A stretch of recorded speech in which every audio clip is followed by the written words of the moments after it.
The Golden Sayings of Epictetus. 60. Seek then the real nature of the good, in that without whose presence thou wilt not admit the good to exist in aught else.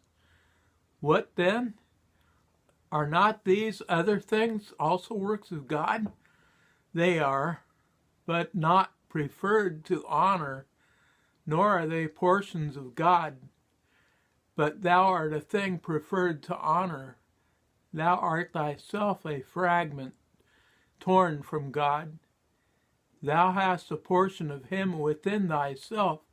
How is it, then, that thou dost not know thy high descent? Dost not know whence thou comest? When thou erst, wilt thou not remember who thou art that eatest and whom thou feedest?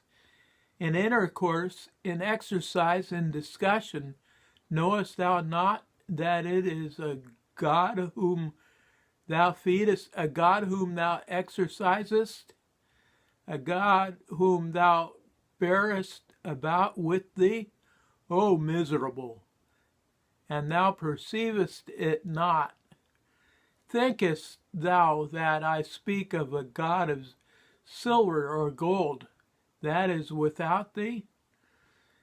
Nay, thou bearest him within thee, all unconscious of polluting him with thoughts impure and unclean deeds.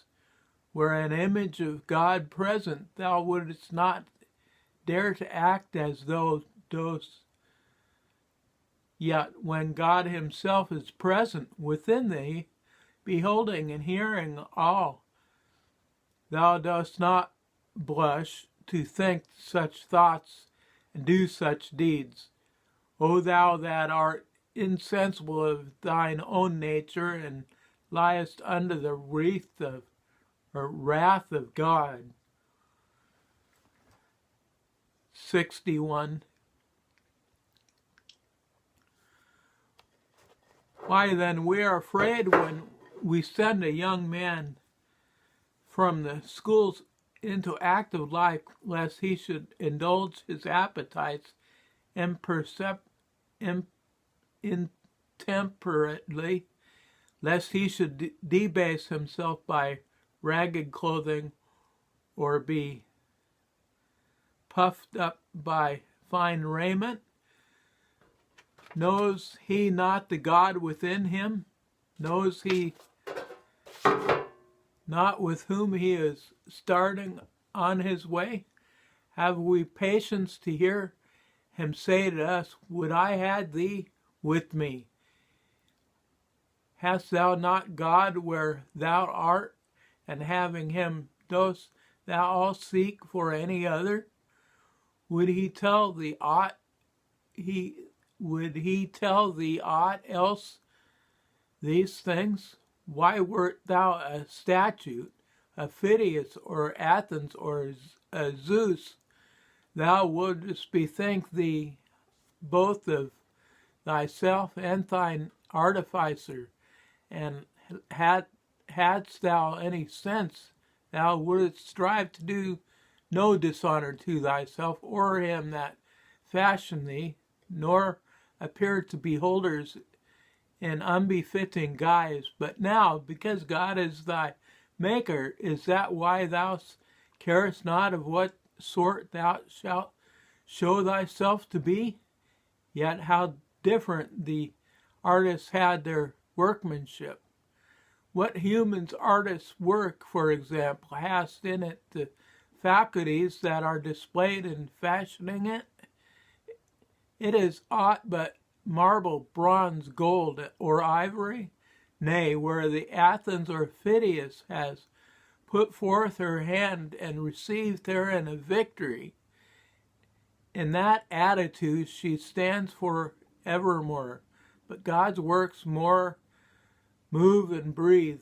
They use and judge the things of sense, the workmanship of such an artist. Wilt thou dishonor him?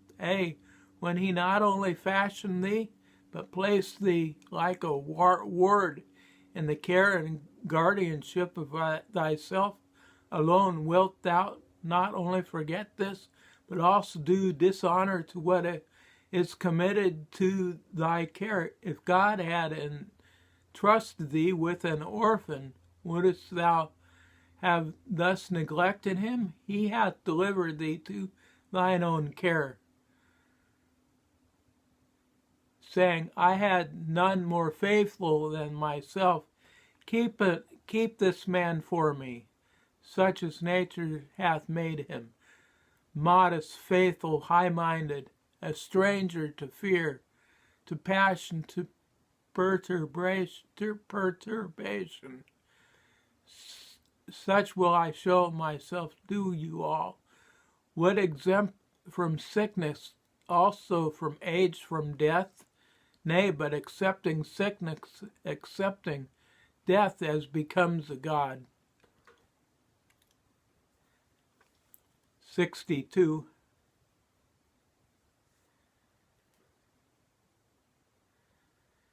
No labor according to Diogenes is good, but that which aim at producing courage and strength of soul rather than of body.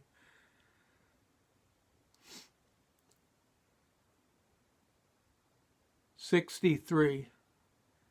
A guide on finding a man who has lost his way brings him back to the right path. He does not mock and jeer at him and then take himself off. You also must show the unlearned man the truth, and you will see that he will follow. But so long as you do not show it him, you should not mock, but rather feel your own incapacity. 64. It was the first and most striking characteristic of Socrates never to become heated in discourse, never to utter an injurious or insulting word. On the contrary, he persistently bore insult from others and thus put an end to the fray. If you care to know the extent of his power in this direction, read Xenophon's Banquet, and you will see how many quarrels he put an end to. That is why the poets are right in so highly commending his faculty. Quickly and wisely withal, even bitter feuds would he settle. Nevertheless, the practice is not very safe at present, especially in Rome. One who adopts it, I need not say, ought not to carry it out in an obscure corner, but boldly accost, if occasion serves, some personage of rank or wealth. Can you tell me, sir, to whose care you entrust your horses? I can.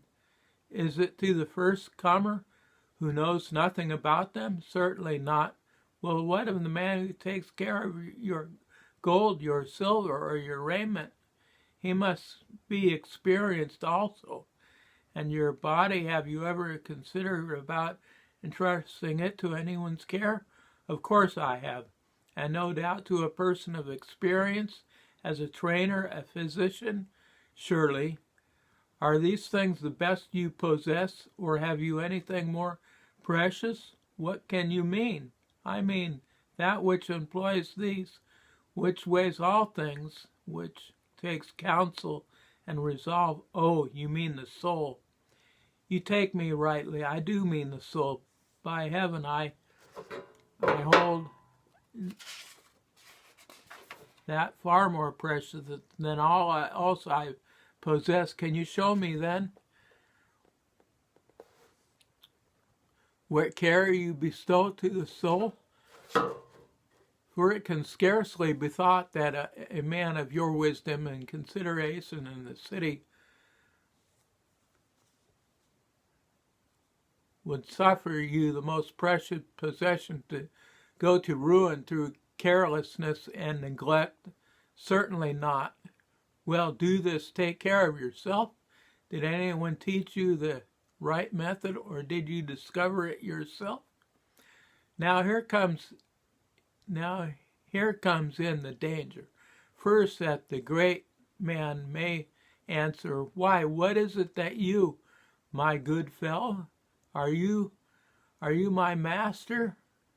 And then if you persist in troubling him, may raise his hand to strike you. It is a practice of which I was myself a warm admirer until such experiences as these befell me. 65. When a youth was giving himself also in the theater and saying, "I am wise, for I have conversed with many wise men," Epictetus replied, "I also have conversed with many rich men, yet I am not rich." Okay, I will stop there. Thank you.